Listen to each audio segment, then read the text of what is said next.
well. So what we plan to do this afternoon is to give you a bit of a whistle-stop tour of the learning that's come through the Better Start Bradford Innovation Hub and what our next steps are for the research that we've been doing for the next 7 years. So a bit of context about what Better Start Bradford is. It is a 10-year programme that finishes at the end of this year that was funded through the National Lottery Community Fund. So there was nearly £50 million that was given by the National Lottery Fund to us in Bradford, and it's part of the National A Better Start programme. So there are 4 other sites nationally who have had a sort of similar Better Start programme running. It started back in 2015 and, as I said, comes to a close at the end of this year, but the entire focus was on commissioning and delivering services for pregnant women and families with children under 4 years.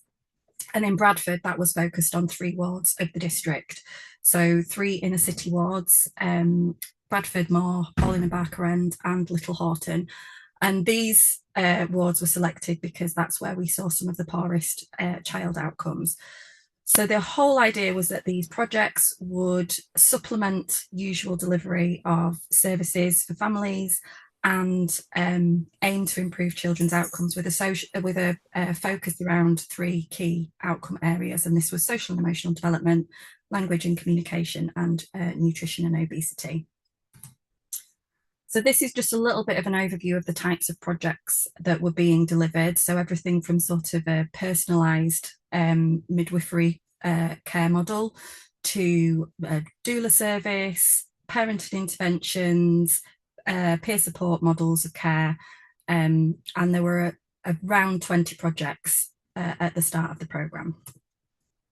Our job as the Better Start Bradford Innovation Hub was to act as the evaluation partner. So this was a partnership between Better Start Bradford and us at Baum in Bradford. So that's how the Better Start Bradford Innovation Hub came to be.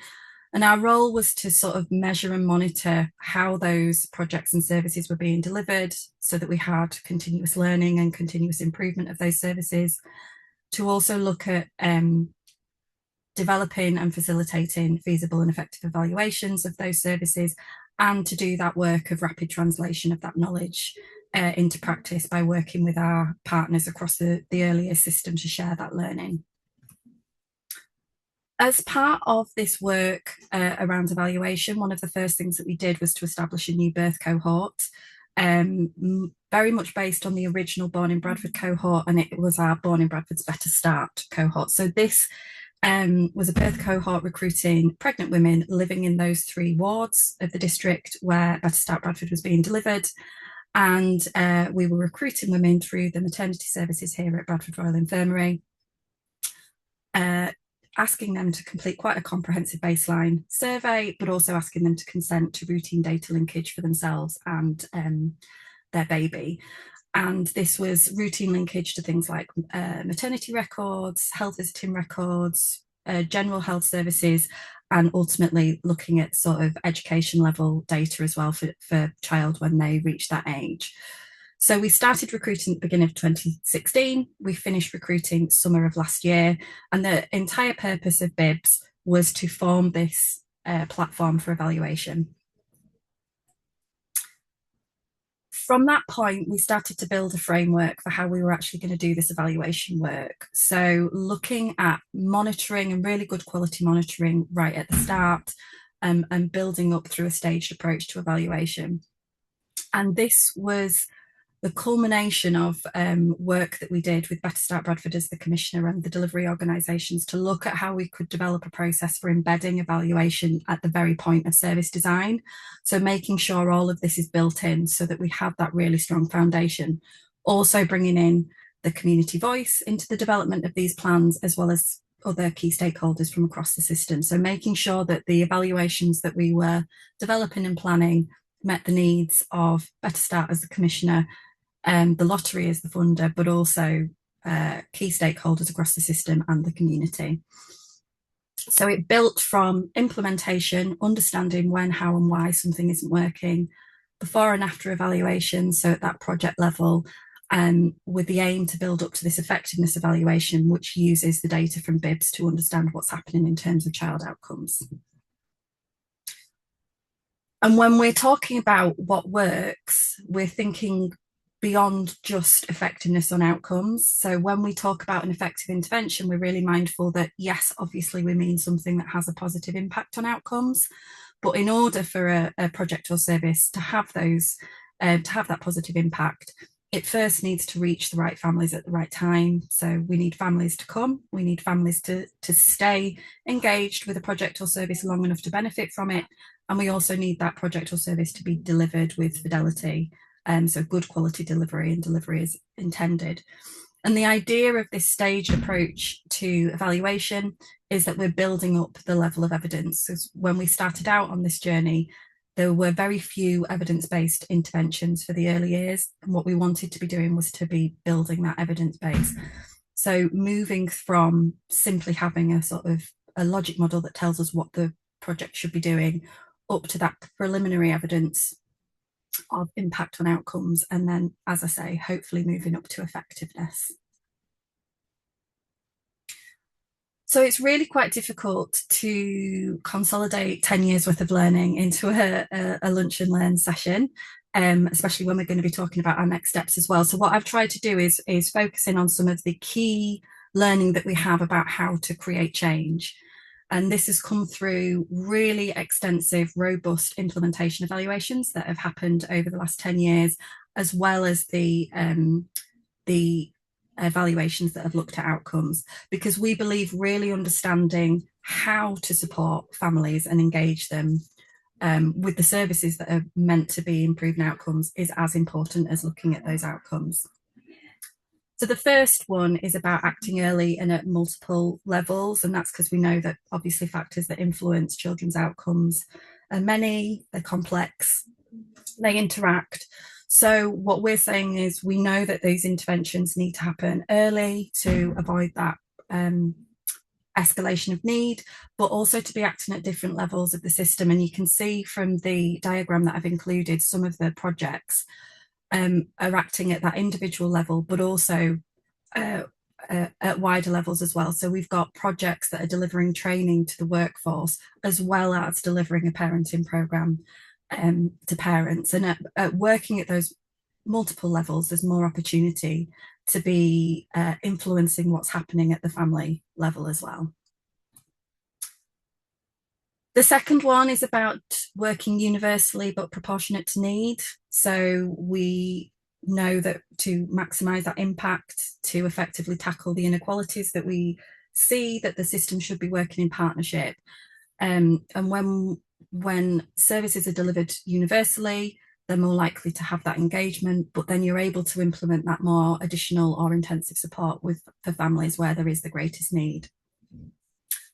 The third point is about the importance of tailoring to local context. So obviously we want to be selecting interventions and services to deliver to families where there is an evidence base, but we also need to be thinking about the context in which they're being delivered. So tailoring implementation to the local context really increases the likelihood of that successful delivery.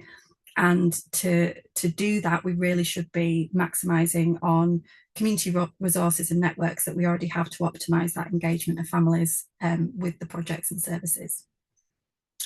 That brings us on to the next point around involving the community. And what we're advocating for is that inclusion of the community voice at every stage of the design, the planning, and the implementation of these projects and services. By keeping those community voices central in the process, we're ensuring that the services actually meet the needs of the families, that they're appropriate, that they're accessible, and that they're able to do that work of keeping families engaged long enough for them to benefit from the services. Alongside that is about reaching the right families at the right time. So identifying the right families at the right time, supporting them to access relevant services is the first step towards that success of a project or service.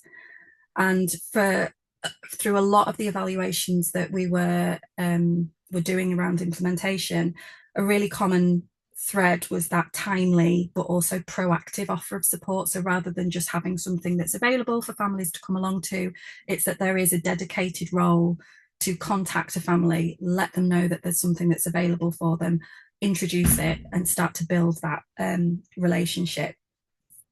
It's important to have referral pathways that are inclusive, but also visible, which can often be a problem, and that they're easy to navigate, both for the practitioners that are working with families, but also for the families themselves. And then, yeah, that dedicated role within a system that is purely focused around supporting families to access services. So I'll talk a bit more about that in a second. Meeting families where they are. I think this is a really important point, and we sort of mean it both literally and figuratively. So projects that were sort of reaching out to families and working with them in the home were particularly successful when we think about engaging those families who are quite often poorly engaged, but also taking a strengths-based approach. So looking at where families are at the point that you're working with them and celebrating what's already going well and building on that. So yeah, it's that strengths-based approach allows families to feel like they're working more collaboratively with the practitioners. Obviously, we're evaluators, so the next point is about the real importance of good quality monitoring and evaluation, because it allows that adaptation of services, it allows the sort of quick learning to happen, but it also means that we've got a much more solid understanding of what does and doesn't work for families in terms of delivery and engagement, which, as we say, is that first step to delivering on outcomes. Related to that is about being mindful that that takes time. You know, we're delivering learning from a 10-year program, and it can take that long to start to understand what is working, which is why that staged approach to evaluation is so important, because it allows us to have learning which supports that anticipation of longer term impact. But I guess the flip side of that is that you need that longer term investment in services to support that ongoing evaluation and learning, because it's really quite difficult to learn anything meaningful in sort of short commissioning periods. The last 2 points, one is around taking a collaborative approach to evaluation. So like I said, that when we set out on this journey, we were bringing everybody into that conversation around evaluation, that the plans involved Better Start as the commissioners, but also the delivery organisations themselves and what they wanted to understand about their project or service, and the families that we were wanting to engage with the project to ensure there's shared priorities, but also so that the evaluations that we were planning were feasible from the perspective of the delivery organisations that we were relying on supporting the evaluation, and the families that we were wanting to collect data from.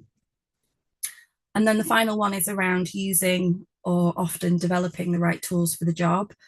I think one of the things that was really clear to us early on is finding the right measures for evaluation can be really challenging, particularly when you're working in diverse communities, because quite often they've not been validated in any way with those communities. So there's a lot of work needed from us from an academic perspective in developing those new valid and reliable measures, or adapting existing ones to ensure that they're inclusive, but to ensure that when we're doing these sorts of evaluations, we are in fact measuring what we think we're measuring. So the other side of this is what we should deliver to create that change. And there really were some promising findings from some of the evaluations that we've done within the programme. So the things that I'm going to touch on are particularly promising projects, but this isn't an exhaustive list. So one of them was the Baby Steps programme, which is a relationship-based antenatal and some postnatal parenting programme, which is focused around that parent-child relationship in the earliest stages of pregnancy and straight after birth. So through a really detailed implementation evaluation, we were able to show that Baby Steps was in fact reaching the right families at the right time, and part of this was a dedicated referral pathway which was embedded within maternity services here in Bradford. So we had a role called the Perinatal Project Administrator, whose entire job was to look at who's having a baby. I'm going to contact that person, I'm going to make an offer of all of these projects that are available to them, and make that referral pathway as easy as possible for the family. We found that they intervened early and met families where they were by engaging through a home visit before birth, and that was really integral to the later engagement of families with the service. It was delivered proportionate to need. What Baby Steps tries to do is have a really sort of mixed group in terms of the vulnerabilities of families.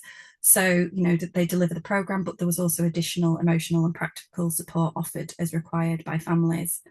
And then in terms of those outcomes from the sort of before and after evaluation that we did with Baby Steps, we saw some promising outcomes in terms of maternal mental health scores after taking part in the project.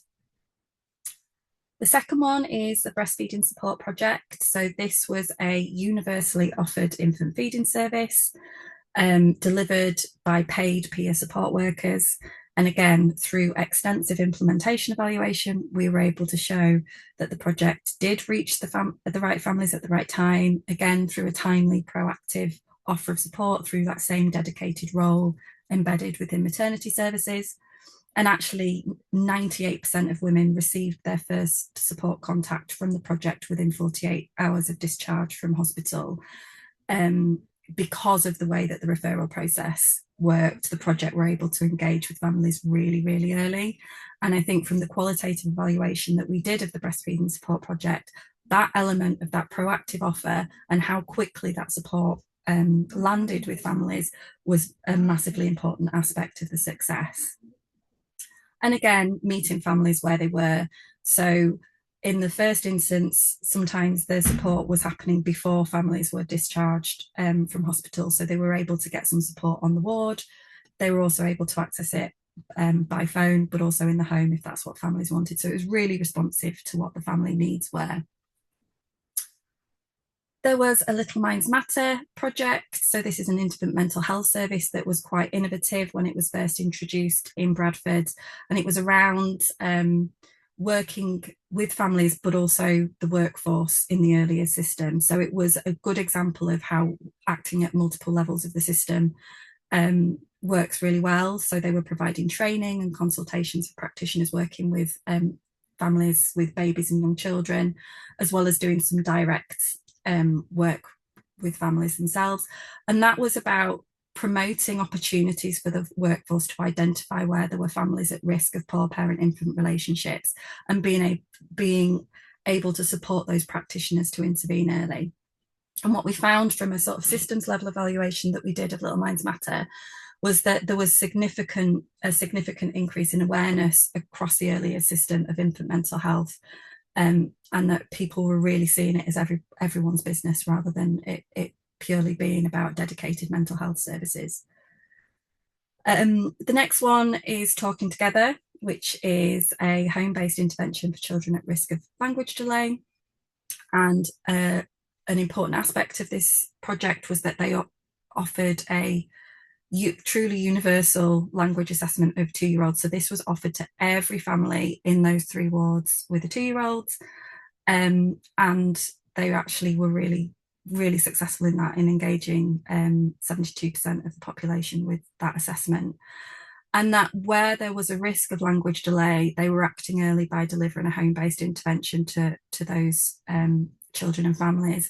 So really upskilling families around that home learning environment and how important that is for children's language development. Again, meeting families where they were by delivering the service in the home, but also taking that strengths-based approach. So really being able to go in, build that relationship with families, understand where they were in terms of home learning environment, and help them to improve that. And again, we did a feasibility randomized control trial of Talking Together, which suggested there was higher parental warmth and improved child vocabulary following participation. I'm just going to touch on 2 more projects before I move on. But one that was a really lovely evaluation that we did was the Forest Schools Play, which is Forest Schools delivered through early years settings for 3-year-olds, which was a really nice example of partnership working with nurseries and early years settings. And it was about supporting families to feel more confident in taking their children out to access natural environment, whether that's parks and green spaces or woodlands, through play. So them feeling like they know what to do when they get there. The project was really successful in engaging the earliest settings and children and parents as well. So it really demonstrated the feasibility of the model, which was very new when it was first implemented.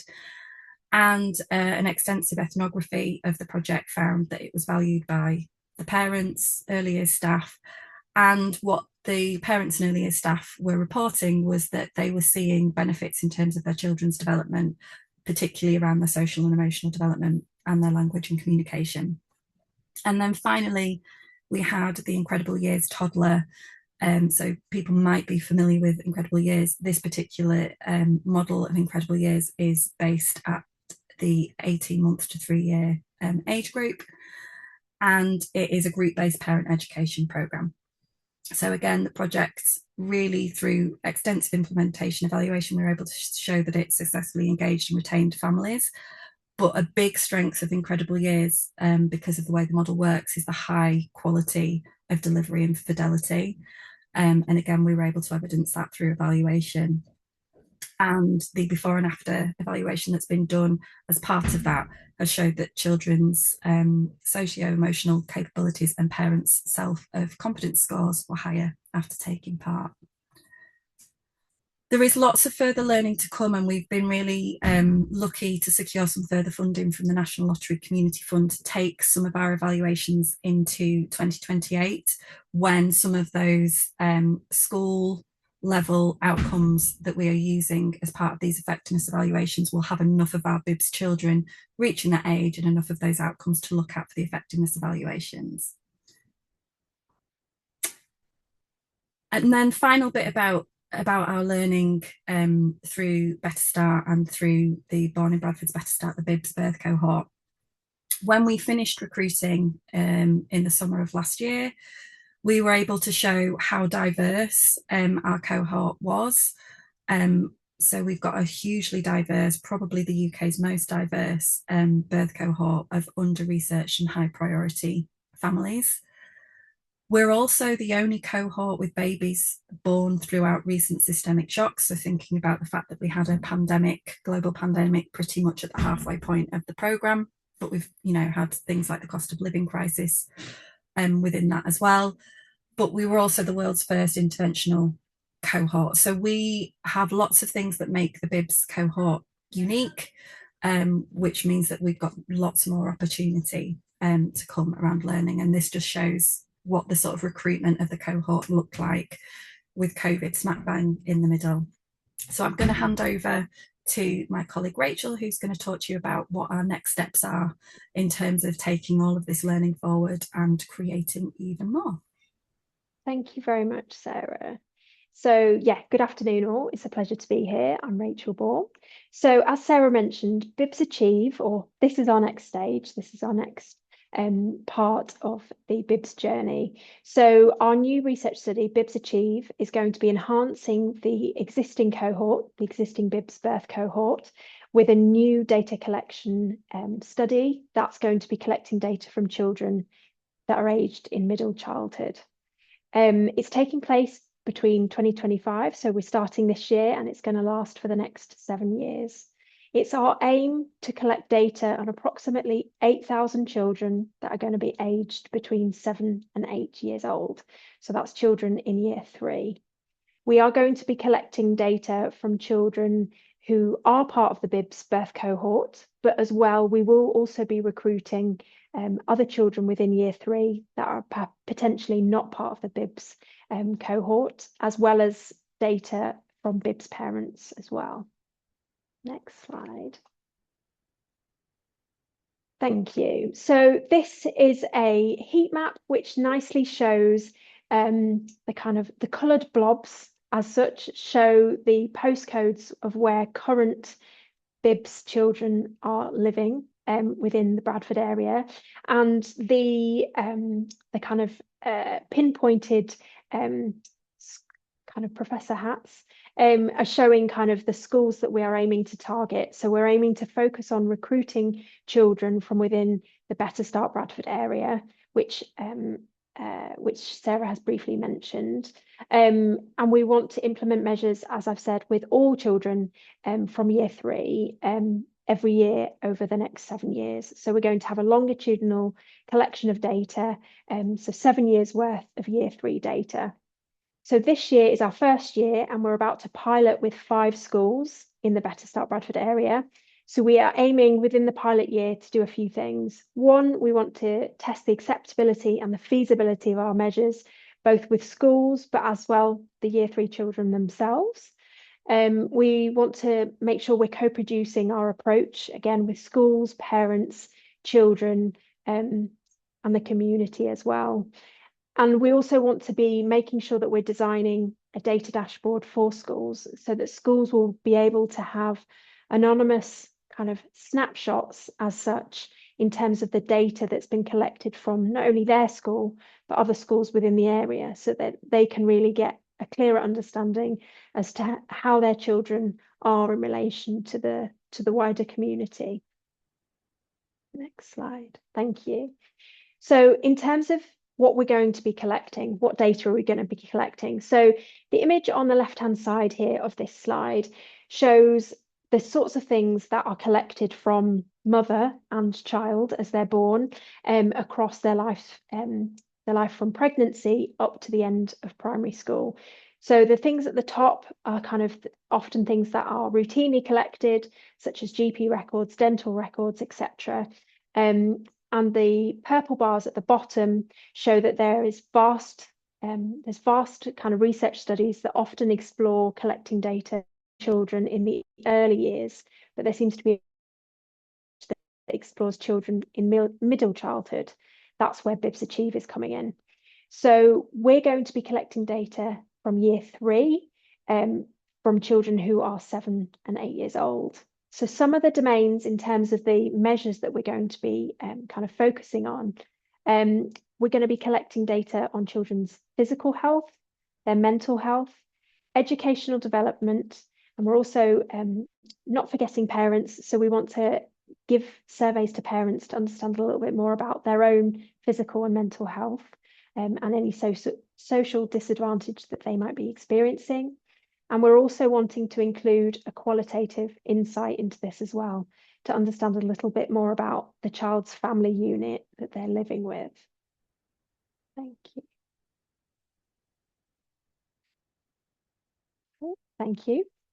So this diagram, a little bit confusing, but hopefully I'll kind of give you a brief.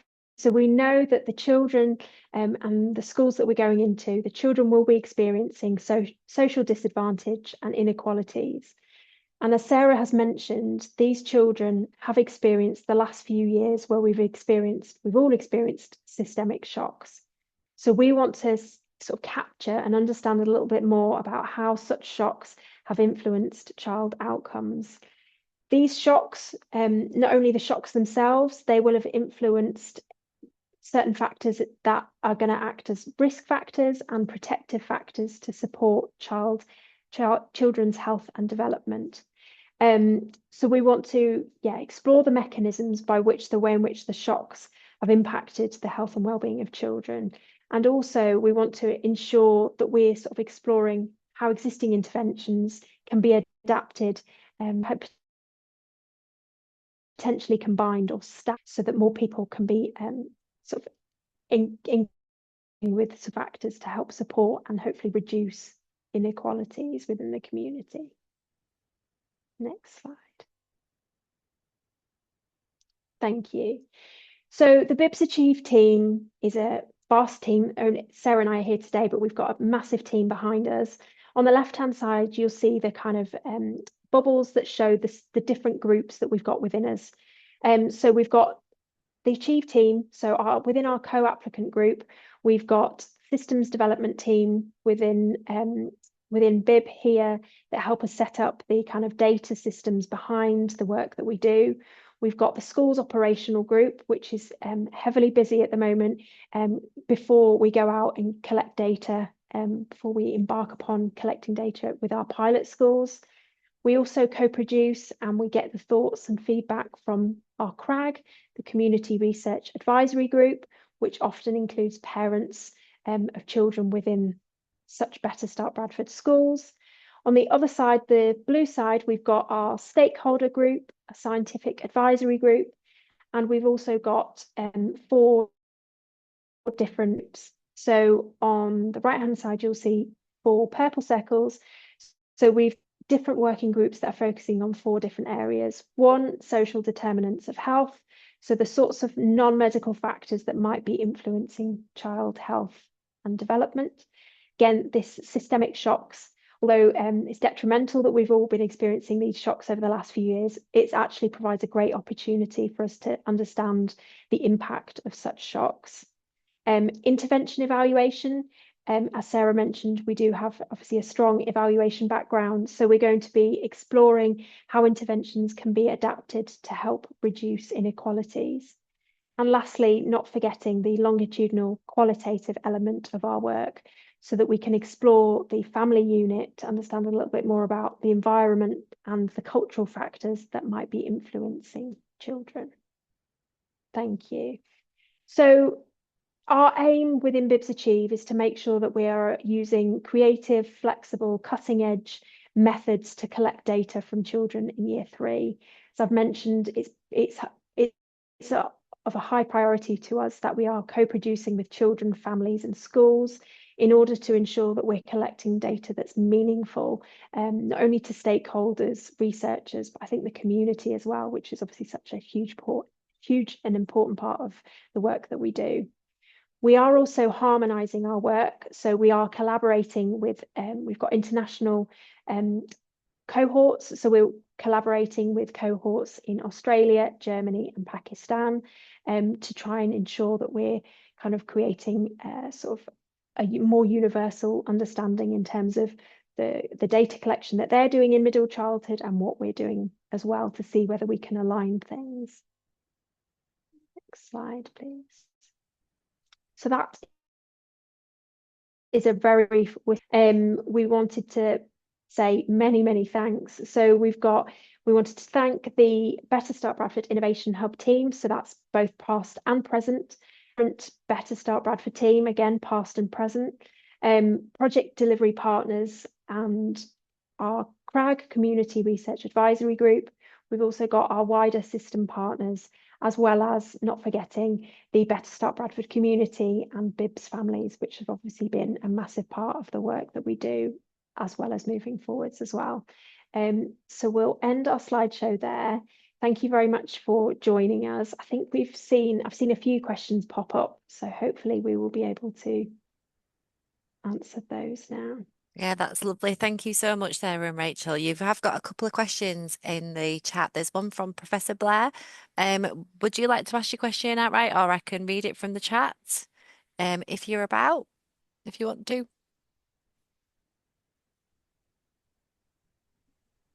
Hi there. Thank you so much. Wonderful presentation. Yeah, I just wanted to check about role overlap. So for professionals and other community workers, how did you manage with all these different projects? How did you manage that whole process of overlapping professional and worker roles? I guess part of that was through the service design process that we developed with with Better Start as the commissioner and each of the delivery organisations. So we had projects and services that were being delivered by really quite small VCS organisations and were very much more peer support models, and we had statutory partners as well who were delivering things, or much bigger VCS organisations at a sort of a national level. I think we were really careful through the service design process to make sure that we really understood what those roles were, and because we were doing it in partnership with the commissioner, that the process, it allowed them to understand as well. So we had a much more detailed view of how these projects fit together in terms of that workforce view and from the family view as well. I don't know if that answers your question, but we were mindful through the implementation evaluations as well to try and understand some of that workforce element, particularly where there were projects and services that were peer support models and volunteer models, just to understand the sort of impact from their perspective as well. And we've done quite a lot of qualitative work with midwives who were delivering the personalised midwifery model, as well as the health visitors who were delivering one of the models as well, to try and understand not just the sort of experience of delivering it, but actually some of these projects and services were quite aspirational. And so in terms of Better Start Bradford, it was a really nice opportunity to test things that we might not ordinarily get to, because it was well resourced. So I think it was really understanding actually what that looked like from a workforce perspective, because you can have money there to fund things, but often in some of our statutory services, that doesn't mean that the workforce is necessarily there to deliver that aspirational service. So there's some really interesting learning that's come out of some of that. I think that's what I was getting at, is where that learning you're describing. Have you got any, bottom line messages for me? Yeah, so one of the things that I've been talking to Kate about actually is putting together some more of these sorts of sessions that focus much more at that intervention service level. We've done quite an extensive evaluation of that personalised midwifery project in 3 phases over 10 years. We've got a huge amount of learning around some of the challenges of implementation of a continuity care model of midwifery, especially when it's being delivered at a specific geographical level, and the tensions that can create within the wider maternity system, but also, the challenges at the midwife level as well. So we are hoping to pull some of those together, but there's definitely going to be publications that come out, and I can share some of the papers that we've already published on those things. It's worth me saying as well, all of the evaluations, there are reports on our website for each of them as well. So there's huge amounts of learning there, and I'll ask Kate to distribute those links as well. Great. Thank you. Lovely. Yeah, I think, Sarah, we'll get together after this and decide. We normally send quite a standard evaluation email, but I think for this one we can include loads more information in that email. So we'll have a sit down and work out what we'll put in. And there's another question in the chat from Anya. Anya, if you're still around, would you like to ask your question, or I can read it out if you're not there? Anya was asking, how did you overcome data sharing challenges in this process? Yeah, so again, this was about that service design process that we developed with Better Start and the delivery organisations, because we knew that we wanted to embed evaluation into the delivery of every single project. We had to have a process that meant that we were discussing with project delivery organisations right at the start what the expectations were around data collection, the sort of consenting of families to that data sharing with us as the evaluation partner. We introduced privacy notices for each of the projects that explained how the data was going to be used. But I guess the other side of that is where we were utilising the BiBBS cohort. The way that the data was collected by the projects meant that we were able to link those bits of data together, so we can actually see exactly which projects our BiBBS families went to. So it is all about the process that we developed to embed that evaluation and that monitoring into the service design process. Without that, and the shared expectations around what data needed to be collected and what that needed to look like, having data sharing agreements with each of the delivery organisations, Better Start as the commissioner and us as the evaluation partner. I guess it is worth saying that because we as the Innovation Hub are within Born in Bradford, who have nearly 20 years worth of experience of the sort of creating those data sharing agreements and having collaborations with statutory partners across the system in Bradford, we were kind of standing on the shoulders of that and had a lot of quicker wins, I think, but it doesn't mean that it's not possible to do. That's lovely. I hope that answered your question, Anya. If there's anything else, please just put your hand up. And there's another question, Sarah, from Elaine. Were you able to evaluate the impacts on families and organisations from being part of a partnership? For example, the Better Start programme. I think Elaine's here now. So Elaine, was that okay? Is there anything else to add? Yeah, it's just that you've got all these organisations that are working separately, but in a way together. And I wondered if there were any impacts from that working together. Yeah, so that's a really interesting question, and definitely something that I think we've tried to take opportunities to pull some of that learning together. One of the things that we've been doing in this final year of the Innovation Hub is, I guess we're calling it a bit of a systems change piece of research. So we've gone out to key partners within that system that have been involved for the programme, most of whom have been involved for the life of the programme, to start to look at how Better Start has impacted on the system. And I guess within that is some of those individual organisational level stuff as well, but also what some of the challenges to that have been. And we've had extensive conversations, especially over the last 5 years since the pandemic, about the fact that, you know, the sort of investment that comes through a program like a Better Start, that is there to supplement and sit on top of existing services. The assumption is that you have this really sort of stable, solid system that stays solid and stable throughout the life of the 10-year programme, which obviously we all understand is not the case, and that's not unique to Bradford. That's reflective of what's been happening across early years systems nationally.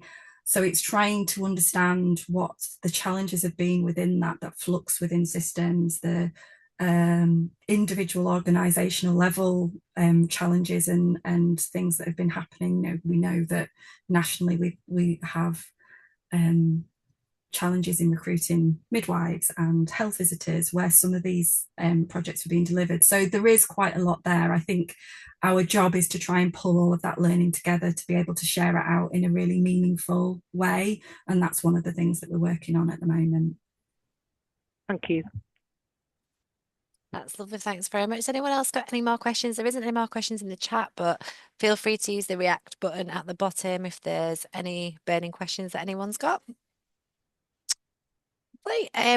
If not, then thank you so much, Sarah and Rachael. I've put a couple of links in the chat if people want to have a look at the websites with some more information on.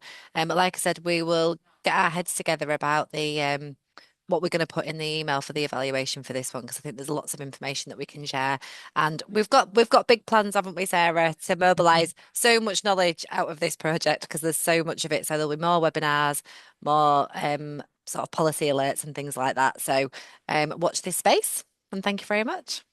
Thanks, everyone. Thank you.